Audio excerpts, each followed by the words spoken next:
la batalla cósmica. Después hubo una gran batalla en el cielo y Miguel y sus ángeles luchaban contra el dragón. Y luchaban el dragón y sus ángeles, pero no prevalecieron, o sea, ya no tuvieron fuerza, ni se halló ya lugar para ellos en el cielo. Y fue lanzado fuera el gran dragón, la serpiente antigua que se llama Diablo y Satanás, el cual engaña al mundo entero. Fue arrojado a la tierra y sus ángeles fueron arrojados con él. Hasta este momento hemos visto de qué forma se ha venido desarrollando estas dos señales que se iniciaron en el versículo 1 y 2 de este mismo capítulo, donde la primera señal es una mujer vestida toda del sol, con la luna y con las dos estrellas, la luna bajo sus pies y con las estrellas, 2 estrellas arriba de su cabeza. Ya estudiamos detenidamente esta figura que representa a la nación de Israel, de donde provino el Mesías, el Salvador, que regirá con vara de hierro a las naciones en su reino mesiánico, cuando venga y lo establezca muy pronto aquí en medio de nosotros. Vemos también que en el momento en que esta mujer o Israel estaba a punto de parir a un niño, el Espíritu Santo usa la figura de un dragón parado enfrente de la mujer, esperando a que nazca este niño varón para devorarlo. Y vemos que esta es la figura de Satanás desde Génesis 3:15, cuando Dios le profetizó a Satanás que la semilla de él iba a herir en el calcañar a la semilla de la mujer. Y vemos que la semilla de la mujer fue Cristo y le hirió, ¿verdad?, temporalmente el diablo a Cristo en la cruz. Sin embargo, Cristo aún no ha herido de muerte a Satanás. A una serpiente no es hasta que le cortas la cabeza que hasta que acabas con ella. Entonces, el único punto vulnerable de la serpiente es la cabeza. Y hasta que no venga Cristo, como lo vamos a ver esta noche, la serpiente no tendrá la cabeza cortada. O sea, él aún ha sido rendido inoperante en su ataque contra nosotros. En la cruz del Calvario, Cristo exhibió públicamente a las potestades, Colosenses 2, Hebreos 2, 14 y 15, y libró a los que estábamos sujetos. Por el temor a la muerte, nos libró de la servidumbre de Satanás. Pero Satanás sigue vivito y coleando, por lo cual se nos manda en Efesios 6 a los cristianos que nos pongamos una armadura para poder resistir sus dardos de fuego. Si Satanás ya no nos hiciera nada, no hubiera gastado el apóstol Pablo papel y tinta en el capítulo 6 de Efesios para alertarnos y advertirnos que nos pongamos la armadura, que nos vistamos de la armadura del Señor, porque si no, los dardos de Satanás a los cristianos nos pueden alcanzar. Entonces, el cristiano es vulnerable a Satanás y sus demonios cuando el cristiano cree que puede en sus propias fuerzas, en su propia capacidad y en su propia sabiduría luchar contra Satanás y contra sus ángeles. Necesitamos vestirnos de Dios. Es Dios el que pelea la batalla, es Dios nuestro escudo, Él es el que pelea contra el diablo, no nosotros. Nosotros vamos en el nombre de Jesús y es Jesús el que tiene el poder de poder luchar y ahuyentarlo de nuestra vida. Dice en Santiago 4, someteos a Dios y el diablo huirá de vosotros. De otra manera, si no nos sometemos a Dios y no nos ponemos bajo la autoridad y la cobertura de Dios, Satanás puede atacarnos y somos vulnerables a sus demonios y a sus ataques. Él puede atacar a un cristiano mentalmente, puede comenzar a hacerte actuar de forma anormal, te puede comenzar a provocar paranoias. Cristianos que se sienten que todo el mundo los persigue, que todo el mundo los va a asaltar, que todo el mundo los va a robar. Todos estos temores no deben existir en un hijo de Dios. ¿Por qué? Porque la Biblia dice que Él es Dios nuestro amparo, nuestra fortaleza, nuestro escudo, es nuestro pronto auxilio en todas las tribulaciones. Él nos sostiene de la mano derecha. Yo tengo que vivir en paz, como dice en Isaías, en paz y en quietud será tu fortaleza. Entonces yo no puedo ser cristiano, vivir con paranoia y con miedos y con temores y meterme la pistola por acá y estarme cuidando y viviendo así en mi casa porque no es posible vivir así. Dice la Biblia que el que habita al abrigo del Altísimo morará bajo la sombra del Omnipotente. Diré yo a Jehová, castillo mío, mi roca, mi Dios, mi libertador, ¿de quién he de temer? Entonces es importante toda esta información para que comprendamos en esta noche lo que vamos a estudiar acerca de la guerra o la batalla cósmica. Dice el versículo 7 que después de todas estas circunstancias en las que ya estudiamos, el continuo ataque de Satanás contra Israel y el continuo ataque de Israel, de Satanás contra la semilla de la mujer que vamos a ver al final del capítulo, es algo simbólico para nosotros también. Cuando Satanás no puede con tu vida y con tu matrimonio, y hay matrimonios fuertes que los dos oran diario, que los dos viven en santidad, y no hay nada que se pueda acercar a su casa, nadie que los pueda tocar. Cuando Satanás y sus demonios ven que el matrimonio está así, entonces Satanás se va contra nuestros hijos, contra nuestra descendencia. Y si no, se va contra tus nietos. Pero él persigue la semilla. Y Jesús lo dijo claramente en Juan capítulo 5, si el mundo los aborrece, no te preocupes, porque no es a ti el que te aborrece, es a mí, dijo Jesús. Entonces, el ataque de Satanás a nosotros es para lastimar a Dios. Él no pudo, ya lo vimos en la clase pasada, cuando Cristo colgó en la cruz del Calvario, fue la victoria más grande. Cuando Cristo resucita, se dio un susto a Satanás. Cuando Cristo resucita y se da cuenta que no lo venció en la cruz, sino que la cruz era parte del plan de Dios. Y entonces, ahora que Cristo, el Hijo de la mujer, como vimos, fue arrebatado para Dios y para su trono, y no pudo Satanás hacerlo nada, ni impedir su nacimiento, se ha venido contra nosotros, que somos la descendencia de Él, porque tenemos la semilla de Jesús dentro de nosotros. Entonces, el diablo ataca al pueblo de Dios, el diablo ataca a los cristianos, ¿para qué? Para hacer sufrir a Dios, para atacar a Cristo. Cuando Satanás ataca a un hijo mío, ¿a quién le duele?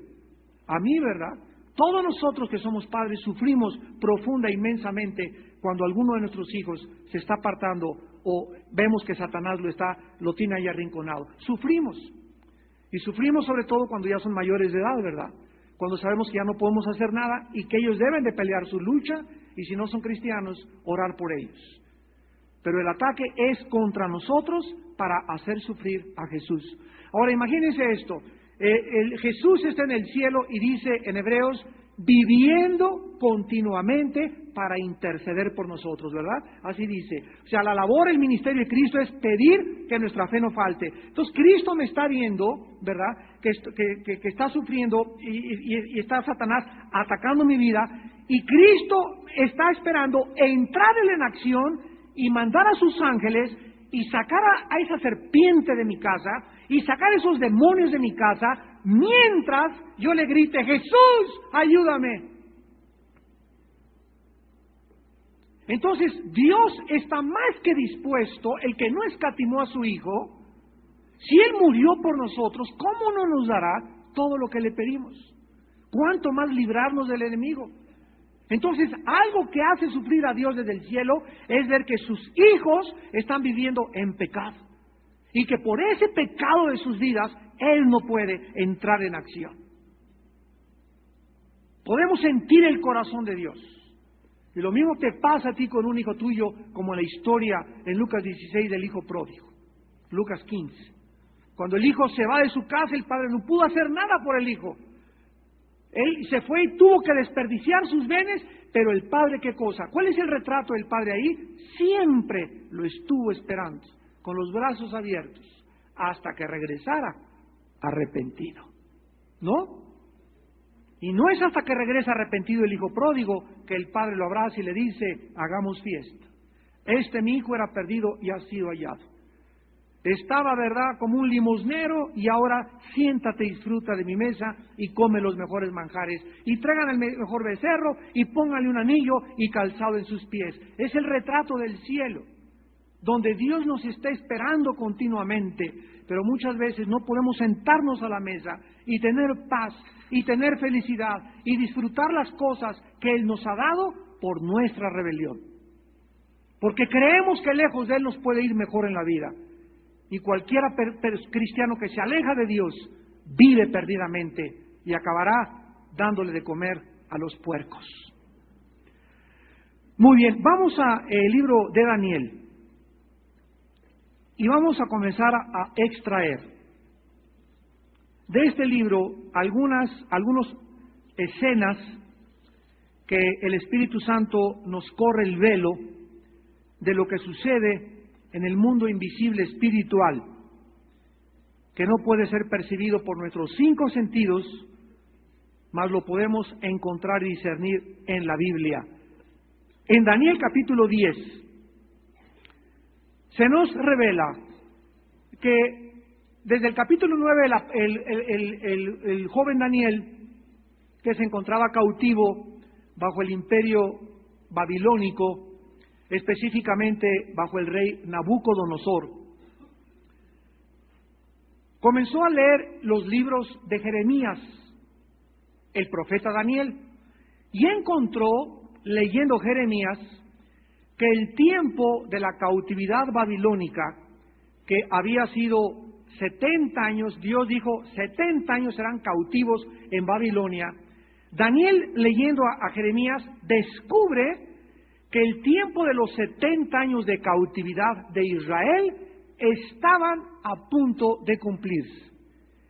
Y entonces Daniel dijo, cuando se acabe estos tiempos de cautividad, estos 70 años, ¿qué va a pasar?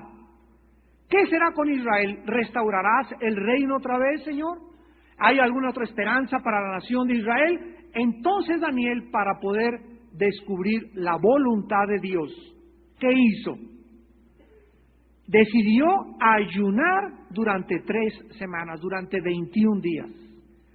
Entonces Daniel se encierra en el palacio y se pone a ayunar durante 3 semanas, un ayuno de 21 días. En el momento en que Daniel se hinca y comienza su ayuno, en ese momento,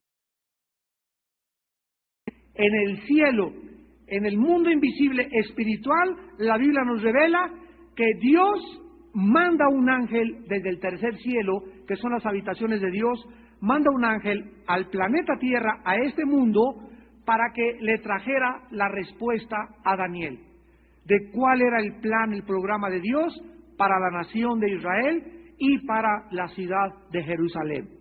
Entonces el ángel de Dios sale del cielo, pero en el segundo cielo es interceptado el ángel por un ángel de Satanás, por un principado de Satanás.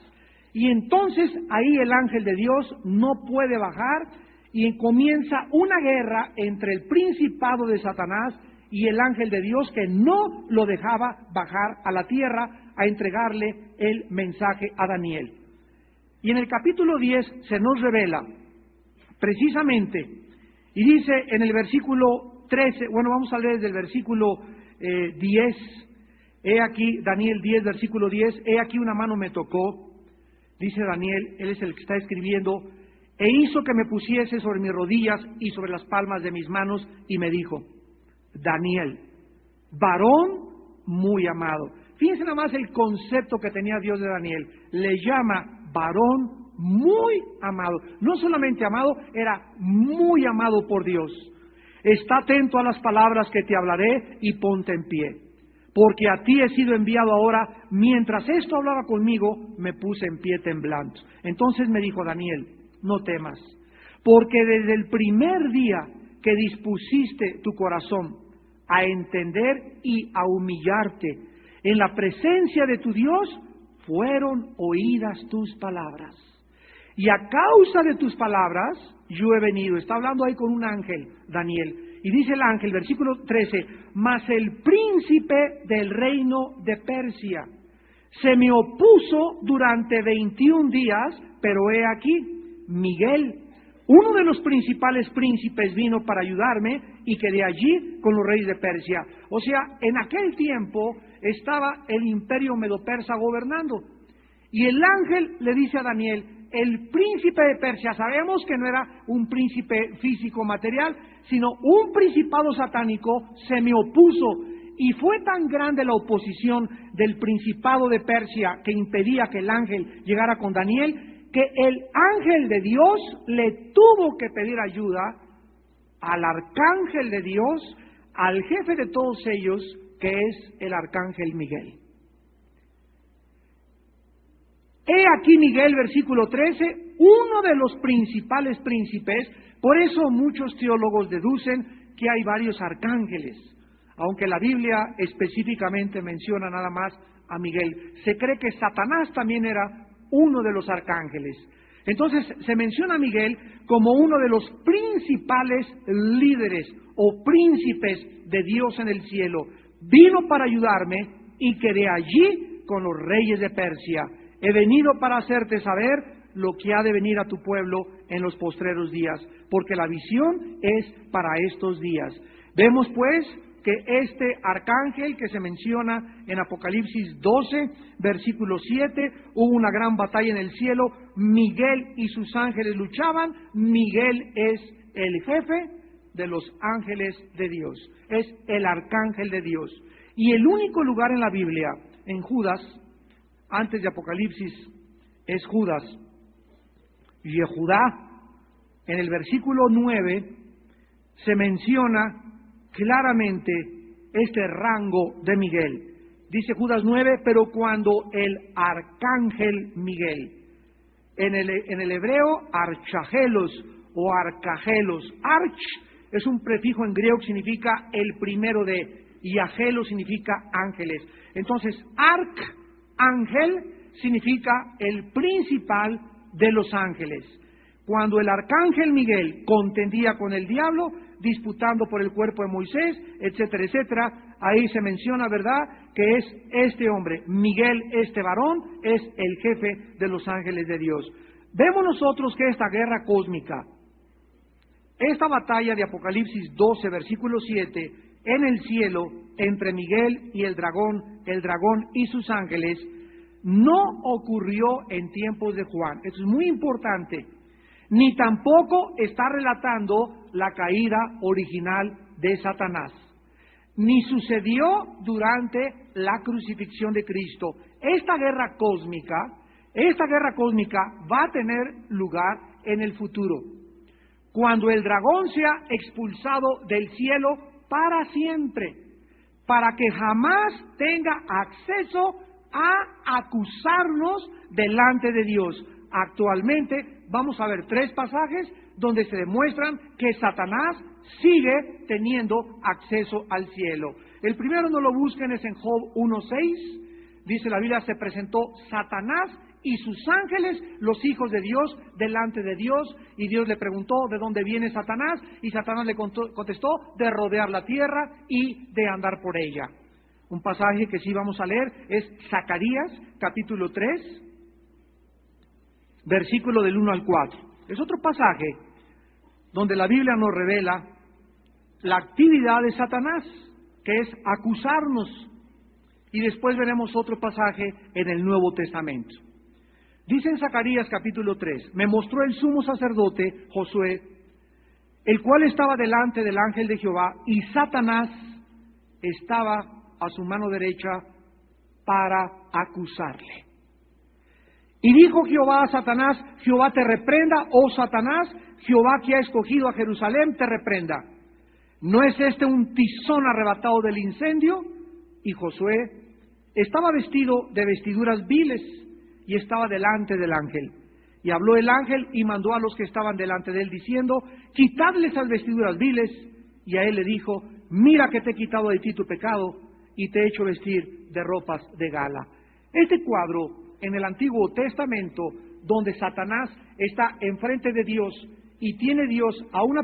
Este no es Josué, el conquistador del libro de Josué. Este es otro Josué. Esta persona llamada Josué está enfrente de Dios y el diablo lo está acusando. Pero en el momento en que Dios le dice, Dios te reprenda, Satanás, significa que no podía acusarle porque Josué o este hombre estaba arrepentido. Y por eso dice, vístanle de ropas de gala. Entonces, en el cielo hay un tribunal cósmico. Tenemos que entender esto. Dios es el juez de todo el universo. Y aquí está un abogado que persigue y acusa al acusado, y aquí está un abogado defensor y hay un jurado. Dios es infinitamente justo y no tiene consentidos. Y Dios es incapaz de hacer algo que no esté basado, como dice el Salmo, justicia y juicio son el cimiento de su trono. Entonces viene Satanás y dice, yo quiero acusar a Armando, que lo vi con pensamientos obscenos hace 2 días. Y lo vengo a acusar porque no se ha arrepentido. Escuchen, Satanás solo tiene derecho de acusarnos cuando no hay arrepentimiento. Cuando nos queremos pasar de listos, cuando creemos que ya Dios no ve, y en ese momento viene Satanás, pero como rayo, a acusar. Y entonces le dice Dios, ¿qué quieres que haga? Y Satanás demanda la cabeza de esa persona que no se ha arrepentido. Y ahí es cuando Dios se hace hacia atrás, y entonces los demonios tienen acceso a esa persona porque tienen un derecho legal de atacar a esa persona, porque esa persona no quiere que nadie la defienda, no quiere confesar su pecado, no quiere que Dios sea su escudo. Entonces los demonios tienen acceso a esa persona. Y esta es la tragedia más terrible que le puede pasar a un cristiano. Por eso dice Proverbios 28:13, el que encubre sus pecados no prosperará, mas el que los confiesa y se aparta alcanzará misericordia. ¿Se dan cuenta? Tapar el pecado, quedarme con mi pecado, creer que puedo prosperar en mi pecado, creer que nadie me ve, creer que me voy a salir con mi suya, creer que Dios no me está viendo mis pensamientos de adulterio, mis pensamientos obscenos, creer engañar a Dios es la locura más grande que a un ser humano le pueda suceder. Porque cuando el ser humano llega a ese punto donde dice, Dios ya no ve, ese ser humano tiene unas vendotototas grandísimas que los demonios le han puesto, porque el pecado, lo primero que hace el pecado es cegarnos a la realidad. El pecado nos engaña, como vimos, Satanás engaña al mundo entero. El pecado te engaña y no te deja ver que te pagará más caro el pecado de lo que te va a cobrar. El pecado te llevará más lejos de lo que te imaginaste que te iba a llevar. Y el pecado nunca te dejará, porque te cobrará más caro de lo que creíste que te iba a cobrar. La paga del pecado es la muerte. El pecado, amados, hace sufrir.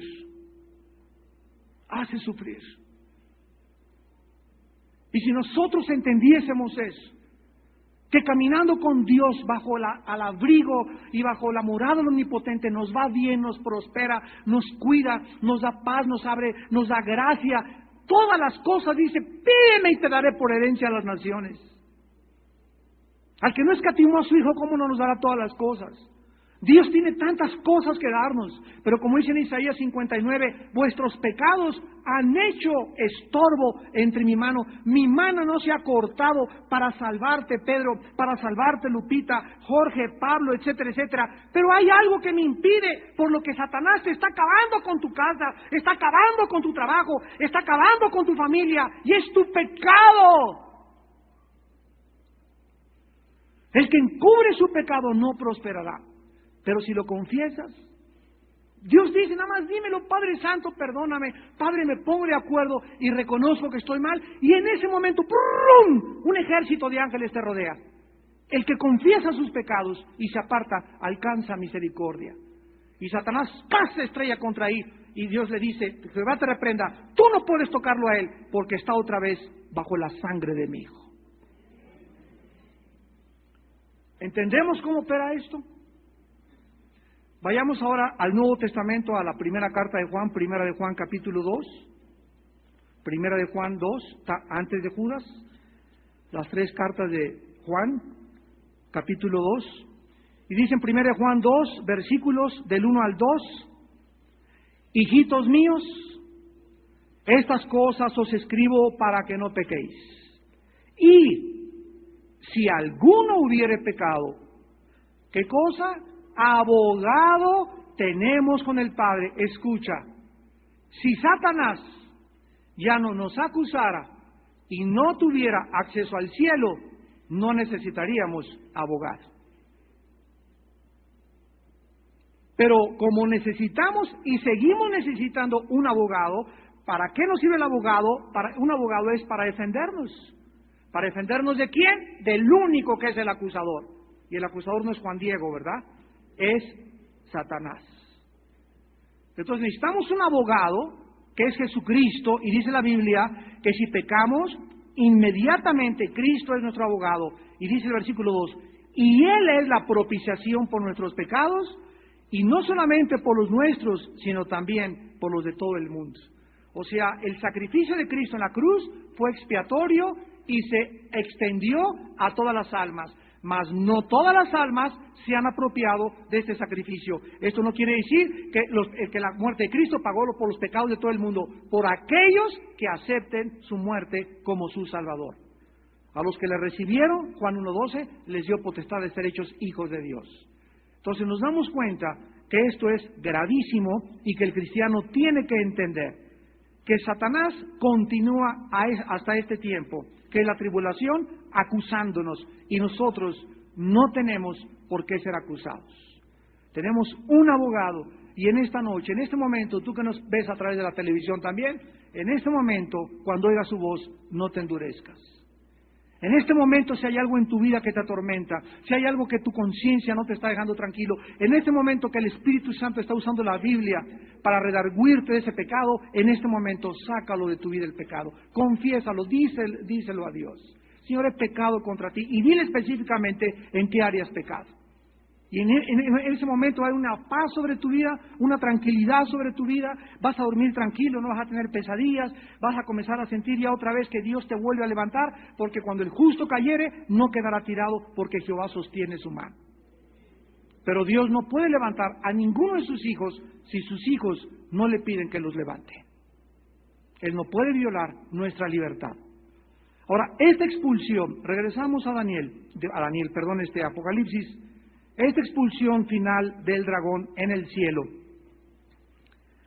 hará que Satanás, el dragón, se llene de ira contra la mujer y su simiente, por lo que ya vimos, por lo que este conflicto de Apocalipsis 12:7 va a tener lugar durante lo que se llama la gran tribulación, durante la última parte de la semana septuagésima o Septuaginta de Daniel. Ahora, vamos a entender la guerra cósmica y los protagonistas de la guerra cósmica de acuerdo a la Biblia. La Biblia es el único libro que nos revela, damas y caballeros, qué es lo que existe detrás de lo que no podemos alcanzar a percibir con nuestros 5 sentidos. Con el tacto, la mente, los ojos, etcétera, etcétera. Y la Biblia nos revela que existen cientos de criaturas espirituales peleando del lado del reino de Dios y peleando del reino del dragón, y la Biblia nos explica quiénes son estas criaturas. A los que les interese apuntarlo, en primer lugar, la Biblia menciona que en el trono de Dios, allá en el tercer cielo, arriba de él, se encuentran un tipo de ángeles que no son ángeles, se llaman serafines, y aparecen en Isaías capítulo 6, única vez en la Biblia, con 6 alas, y estos serafines son criaturas que están arriba del trono de Dios, nada más arriba del trono de Dios. Después aparecen junto a Dios otras criaturas que son querubines, y los querubines aparecen en la Biblia, unos con 6 alas, otros como en Ezequiel con 8 alas, y otros como en Apocalipsis 4, que se les llama 4 seres vivientes, y que Ezequiel nos revela en Ezequiel 1 y Ezequiel capítulo 10, que son querubines, aparecen con 4 cabezas y con 4 manifestaciones diferentes junto al trono de Dios. Los querubines que aparecen junto al arca, ¿se acuerdan cuando Dios le dijo a Moisés, lábrate un arca, una cajita así, rectangular, y 2 querubines labrados, pegados, no pegados, sino del mismo propiciatorio tenían que salir los querubines. O sea, que los querubines y el propiciatorio tenían que ser la misma pieza. No eran los querubines ponerlos arriba, sino que de la misma pieza el escultor tenía que labrar los querubines sin despegarlos del propiciatorio, porque los querubines son los que están junto al trono de Dios y miraban en el arca, miraban con las alas hacia adelante, miraban hacia el centro del propiciatorio, donde el sacerdote llegaba el día de Yom Kippur, el 7º mes del calendario judío, el mes de Tishri, depositaba ahí la sangre en el día de Yom Kippur, y entonces los querubines veían esta sangre porque son los únicos que podían tener cerca de Dios, y debajo del arca, en la cajita que era el arca, estaban los 10 mandamientos.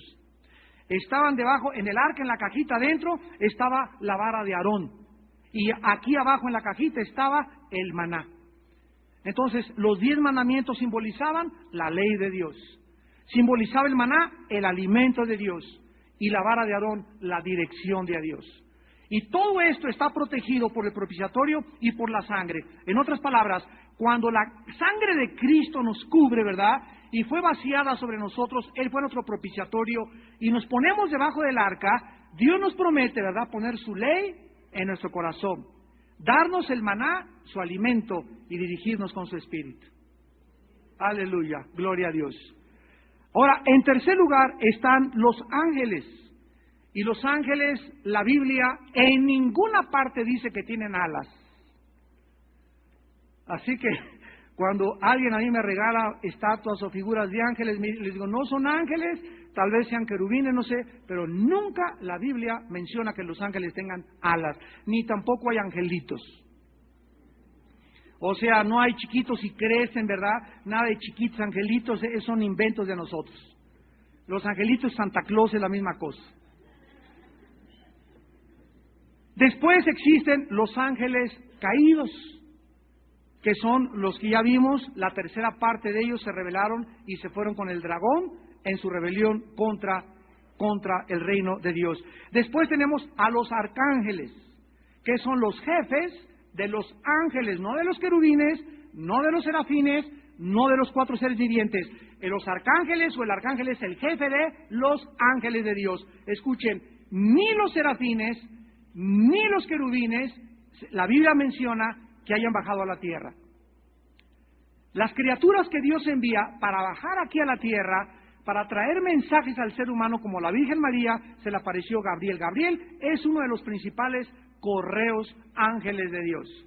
Gabriel es el que se le apareció a Daniel, se le apareció a María cuando le dijo, el niño que traes, que van a nacer en tu vientre, María, no tengas miedo, porque es hijo del Altísimo y le pondrás por nombre Jesús. Gabriel es uno de los principales ángeles que Dios manda. Hay otros ángeles que los niños, dice la Biblia, Cristo mencionó, Mateo 18, que los cuidan el día y la noche a los niños, sobre todo a los hijos de cristianos, sobre todas las cosas. Y hay otros ángeles que Dios usa para protegernos a nosotros los cristianos. Veamos esta verdad rápidamente en Hebreos capítulo 1.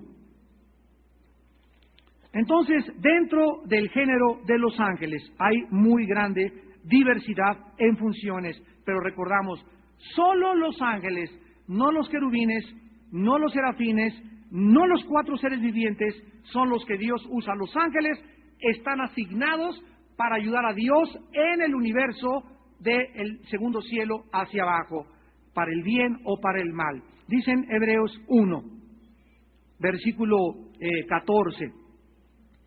Está hablando de los ángeles desde el versículo 13. No son todos espíritus ministradores.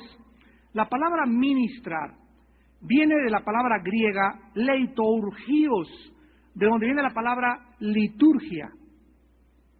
Tú has oído la palabra liturgia. La palabra liturgia significa simplemente ministrar. ¿Cuál es la liturgia de este culto? ¿Cuál es el servicio que se va a brindar o se va a prestar? Los ángeles son espíritus que nos ministran, que nos sirven, enviados para servicio a favor de los que serán herederos de la salvación, que somos nosotros, gracias a Dios.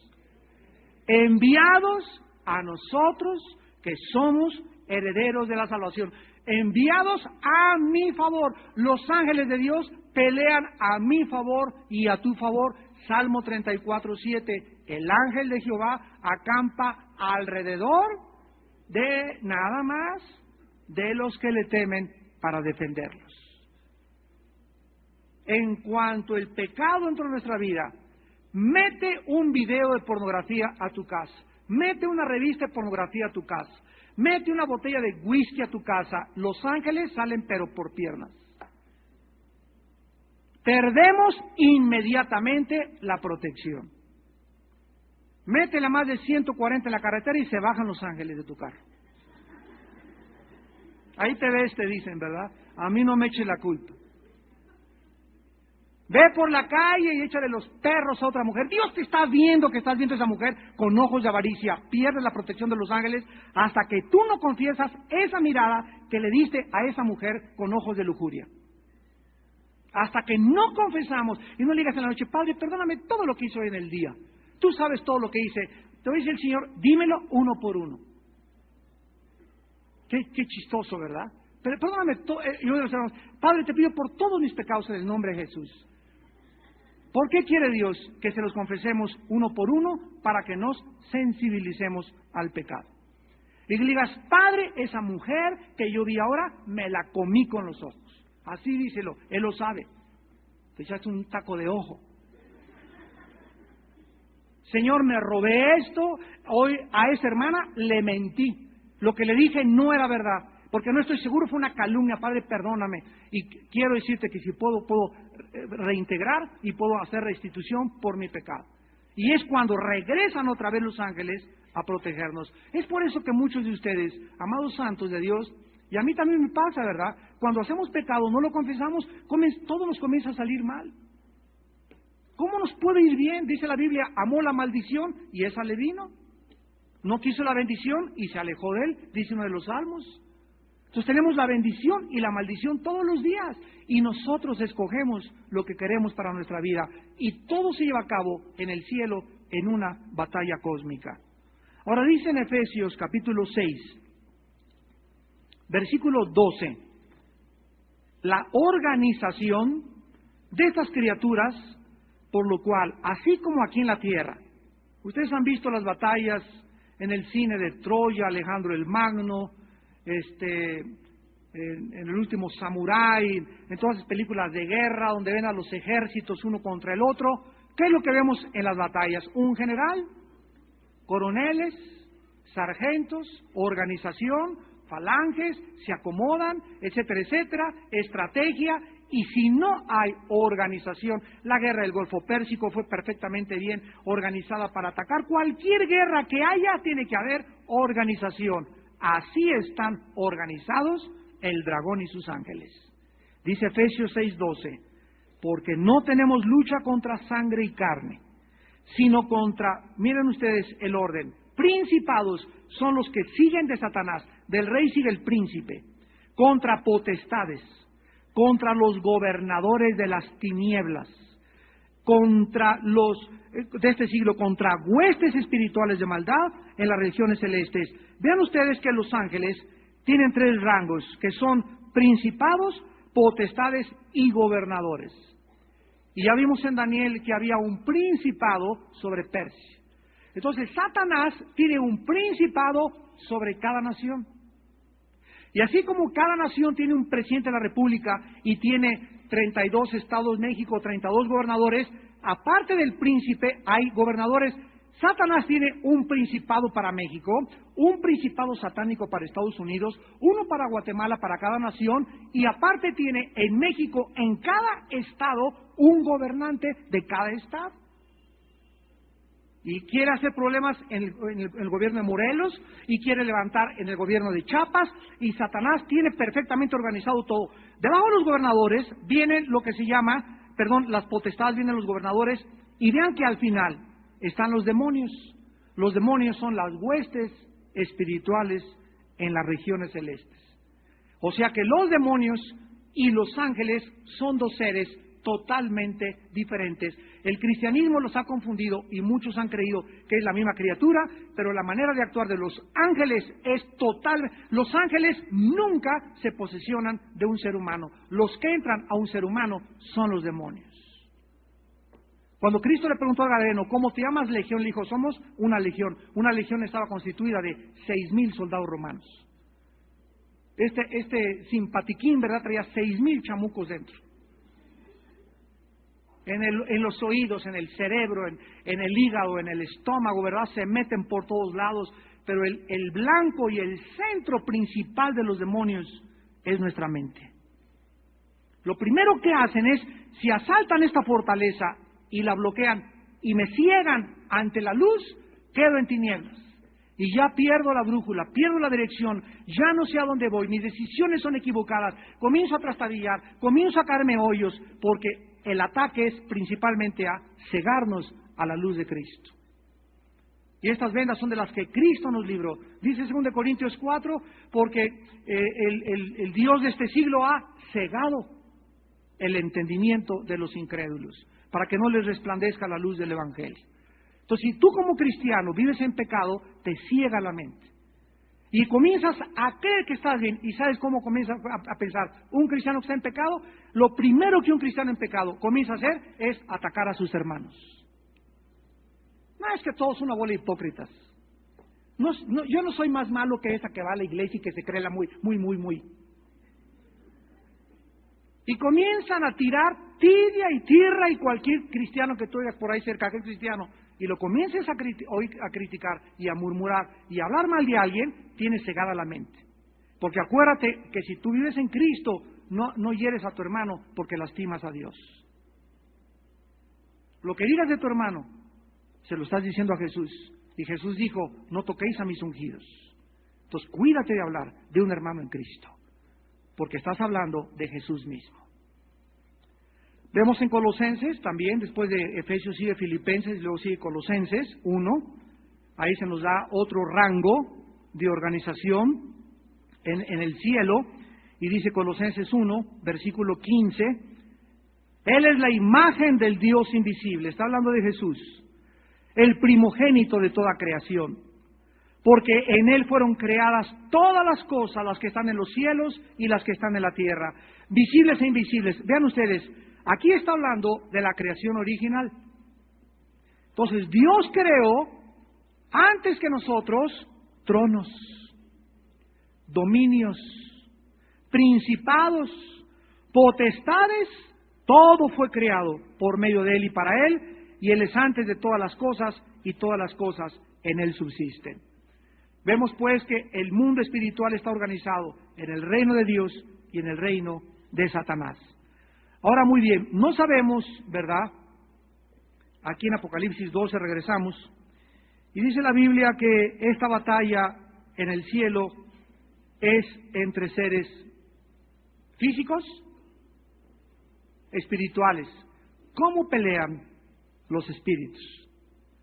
Nosotros creemos que cuando Jesús resucitó, lo primero que les dijo a los discípulos fue, tóquenme, porque un espíritu no tiene carne ni huesos como yo lo tengo, ¿verdad?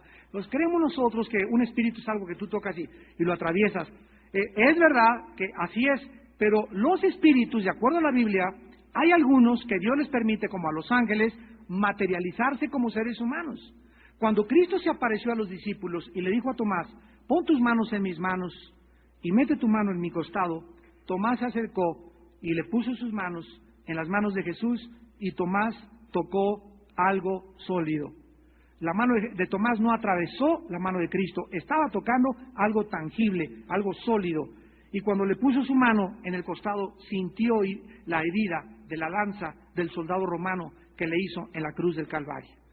Entonces, de acuerdo a la Biblia, los espíritus, tanto el de Cristo como el de los ángeles ya glorificados, pueden tomar forma humana y materializarse y comer. ¿Se acuerdan en Génesis 18? Cuando se aparece Jehová con los dos ángeles a Abraham, ¿qué es lo primero que Abraham les hace? De comer, y los ángeles comen con él. Y luego los invita a su casa a cenar, y cenan ahí, ¿verdad? Cabrito al horno. Bueno, la Biblia pues nos muestra claramente que no sabemos exactamente, pero esta guerra es algo real. Ahí los espíritus, de alguna forma, estos espíritus angelicales tienen cuerpos, pero no son como los nuestros físicos, ni están limitados por la dimensión, en las 4 dimensiones en las que nosotros vivimos. Todos los cuerpos de los ángeles tienen un cuerpo, dice 1 Corintios, hay cuerpos espirituales, hay cuerpos animales, hay cuerpos, el cuerpo del ave, Dios le puso las alas para que volara, a los peces les dio el cuerpo con las branquias para que pudieran respirar bajo el agua. Dios hizo todo para su medio ambiente. Entonces, si ellos habitan ese medio ambiente, tienen que tener cuerpos especiales. Por eso dice la Biblia, la carne y la sangre no heredarán la corrupción. Yo no puedo ir al cielo en el cuerpo que tengo porque me asfixio. Yo necesito oxígeno ahorita. Para subir al cielo tiene que ser en espíritu. Y si voy allá, voy a necesitar otro cuerpo de astronauta para poder sobrevivir allá en el cielo. Entonces todo esto sucederá en el día de nuestra muerte. Pero vean ustedes que fueron los ángeles, ¿verdad?, los que bajaron a la tierra cuando sacaron a Lot en Génesis 19. Y la Biblia dice que estos ángeles eran bellísimos. O sea, físicamente los ángeles son bellísimos ante nuestros ojos. Tan bellos que todos los homosexuales de Sodoma y Gomorra se fueron tras ellos. Estas criaturas, ¿verdad?, son bellas físicamente, hablan, comen y actúan como seres humanos cuando se manifiestan aquí en la tierra. En segundo lugar, un solo ángel de Dios tienen la fuerza extraordinaria, porque uno de ellos mató a 185,000 asirios en una noche. Los ángeles, además, nos observan continuamente para protegernos. Y yo no puedo decirle, he oído cristianos orar que dicen, ángel, rodeen mi casa, ¿verdad? Nosotros no podemos entender, yo no puedo ordenarle a los demonios más que en el nombre de Jesús. Te reprendo en el nombre de Jesús, vete en el nombre de Jesús. Pero si no digo en el nombre de Jesús, los demonios no se someten a mí. Y lo mismo los ángeles de Dios. En el nombre de Jesús, Padre, yo te pido que envíes ángeles a mi casa. Así sí. Pero digas, ángel Miguel, ven a protegerme. O ángeles que nos rodeen en este momento inmediatamente. Eso sería mucha soberbia de nuestra parte. Veamos esto en Éxodo, en el Antiguo Testamento. Los ángeles están sometidos a Dios. Y cuando nosotros obedecemos, estos nos protegen, nos cuidan, nos guían, sin que nosotros nos demos cuenta. Miren ustedes en el Antiguo Testamento lo que Dios le dijo a Moisés para que le dijera al pueblo. Éxodo 23, versículo 20. Éxodo 23, versículo 20 en adelante. He aquí yo envío mi ángel delante de ti para que te guarde en el camino. Ya desde el Antiguo Testamento los ángeles cuidaban al pueblo de Dios. Y te introduzca en el lugar que yo he preparado. Guárdate delante de él y oye su voz. No le seas rebelde. O sea, en el momento que nos rebelamos contra Dios, ¿nos rebelamos contra quién? Contra sus ángeles que nos quieren cuidar. El momento en que peco contra Dios, lastimo a los ángeles de Dios, porque los ángeles que tengo delante de mí están bajo un Dios santo y ellos también son santos. No le sea rebelde, porque Él no perdonará vuestra rebelión, porque mi nombre está en Él. Pero si en verdad oyeres su voz e hicieres todo lo que yo te dijere, seré enemigo de tus enemigos. Y afligiré a los que te afligieren, porque mi ángel irá delante de ti y te llevará a la tierra del amorreo, del eteo, el fereceo, el cananeo, el heveo, el jebuseo, a los cuales yo haré destruir. ¿Qué hacen los ángeles en nuestra vida? Pelear contra nuestros enemigos. Tú y yo, cristiano que me escuchas, cristiana que me escuchas, estamos rodeados, no se imaginan, más bien es algo obvio de enemigos. Todos nosotros tenemos enemigos, en la familia, fuera de la familia, amistades, vecinos, y aún hay mucha gente muy cerca de nosotros y de ti también que no tienen buenas intenciones para estar cerca de ti.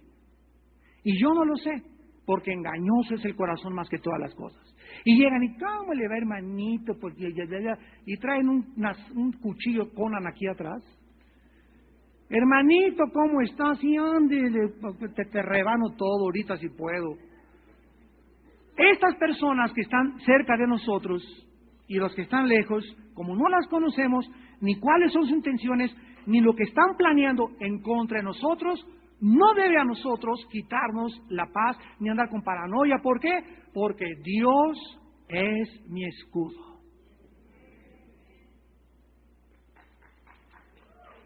Dios es nuestro escudo y nuestra fortaleza. Ninguna arma, Isaías 54:17, ninguna arma forjada contra ti prosperará.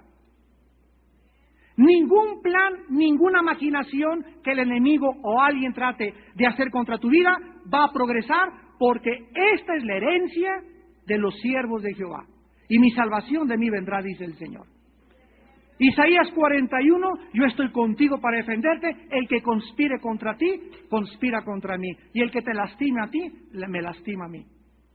Un escudo es algo que se pone delante de mí y que antes de que me llegue a mí, le pega el escudo. Para eso son los escudos. Los escudos antiguamente los levantaban y antes de que la flecha me llegara, el escudo detenía la flecha. Esto es lo que significa Dios. Dice Dios, antes de que la flecha llegue a ti, me llega a mí. Pero si tú eres dócil y manso y humilde de corazón, y como dice uno de los salmos, ¿quién es el varón que teme a Jehová? Él le enseñará el camino que ha de escoger. Será lleno de bienestar, su descendencia vivirá en la tierra, porque Dios revelará su pacto a los que tienen comunión íntima con Él. ¿Cuántas bendiciones por vivir cerca de Dios? ¿Por qué hemos de ser tan tontos de creer todavía que podemos salirnos con la nuestra y vivir en pecado? Oremos. Señor, te damos las gracias por revelarnos en la Biblia el mundo espiritual invisible a nuestros ojos físicos. Por mostrarnos, Señor, que no estamos solos en este planeta, que hay criaturas invisibles que rodean este mundo para bien o para mal de sus habitantes. Y que ese pueblo de este mundo, que se llama el pueblo cristiano, que ha creído en la muerte de tu Hijo Jesucristo y le ha aceptado como su Señor y Salvador, es sacado del reino de las tinieblas y colocado bajo el reino de la luz admirable del Hijo de Dios, Jesús de Nazaret. Te damos gracias, Señor, porque mayor es el que está dentro de nosotros que el que está en el mundo. Te damos gracias, Señor, porque vives para interceder por nosotros. Que nuestra fe no falte. Que seamos valientes en la vida. Que sepamos que no luchamos solos, que tú estás con nosotros y tú pelearás en nuestro lugar. Que la batalla es de ti, Señor, no es de nosotros, porque nosotros no vemos al enemigo.